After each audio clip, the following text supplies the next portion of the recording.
Assalamualaikum warahmatullahi wabarakatuh. Sudah banyak fenomena terjadi akhir-akhir ini, baik dari fenomena alam maupun fenomena-fenomena lain yang terjadi sebelumnya.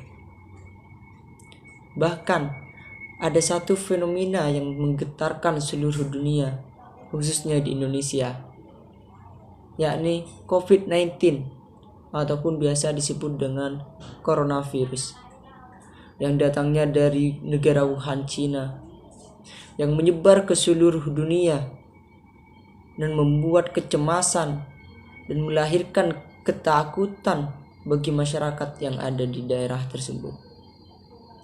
Akan tetapi, hal ini bisa menjadi fenomena biasa jika kita bisa menyikapi hal tersebut dengan akal sehat kita, khususnya bagi generasi penerus bangsa. Bagaimana para generasi memberikan warna lain yang sekiranya berdampak positif terhadap seluruh masyarakat, khususnya masyarakat awam yang berada di daerahnya. Sebab adanya fenomena ini, banyak kerugian yang kita dapatkan, baik bagi negara maupun masyarakatnya. Lain lagi dengan kebijakan yang diberikan oleh pemerintah untuk masyarakatnya, khususnya di Indonesia, yakni physical distancing yang menyebabkan renggangnya hubungan masyarakat yang satu dengan masyarakat lainnya. Hal ini banyak kerugian yang terjadi, apalagi kita hidup harus bermasyarakat. Dengan adanya kebijakan ini malah semakin memperjauh tali silaturahmi kita terhadap masyarakat yang lainnya. Sedangkan jika dikaitkan dalam agama Islam, ini sangat melenceng dan sangat jauh dari sunnah-sunnah yang sudah diberikan. Dalam Islam, kita dianjurkan untuk menjalin hubungan yang baik dengan masyarakat yang lainnya. Akan tetapi, kebijakan ini tidak sesuai jika diterapkan di Indonesia. Karena menurut saya, ada banyak cara lain yang bisa diterapkan daripada kita harus menerapkan physical distancing yang bisa melemahkan sosialisasi masyarakat yang satu dengan masyarakat yang lainnya. Dan juga kebijakan lain yang diberikan oleh pemerintah, yaitu dengan diberlakukannya kuliah online yang diberikan kepada mahasiswa maupun mahasiswinya. Dengan adanya kebijakan ini bukan mengurangi beban mahasiswa, akan tetapi semakin mempersulit beban mahasiswa dalam belajar. Dikarenakan ada beberapa dosen yang tidak ingin tahu dengan situasi dan kondisi saat ini, dengan memberikan tugas yang tidak pernah diajarkan sebelumnya.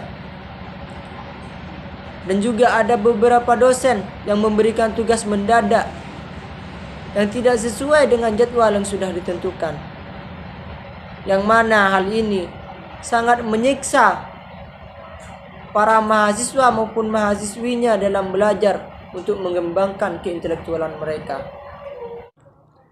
Education is the most powerful weapon that we can use to change the world.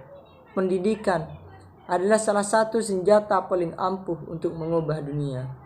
Akan tetapi, dengan adanya kebijakan ini, tidak menutup kemungkinan pendidikan di Indonesia akan mengalami degradasi. Dikarenakan mahasiswa ataupun para generasi mudanya tidak bersungguh-sungguh dalam belajar karena kurangnya keefektifan dari kebijakan tersebut.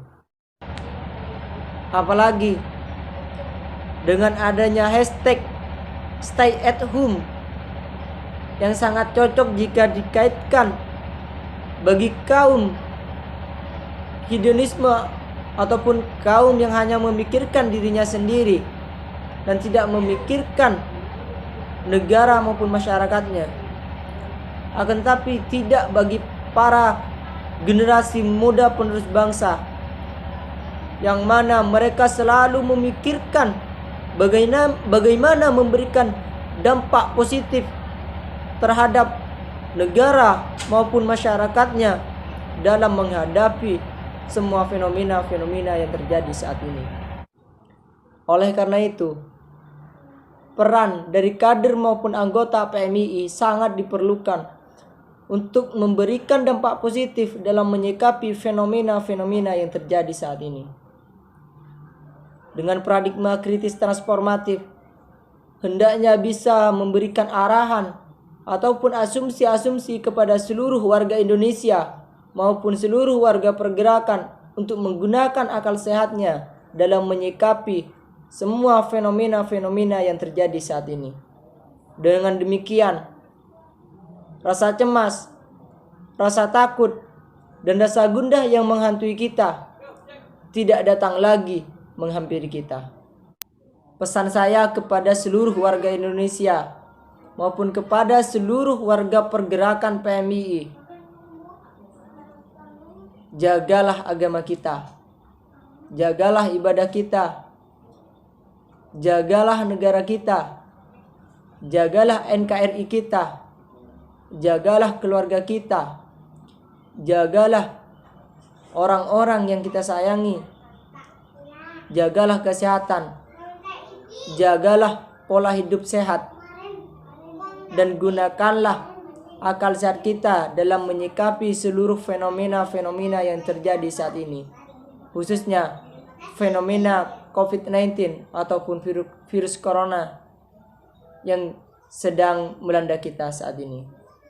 Akhir kata dari saya, Assalamualaikum warahmatullahi taala wabarakatuh. Salam.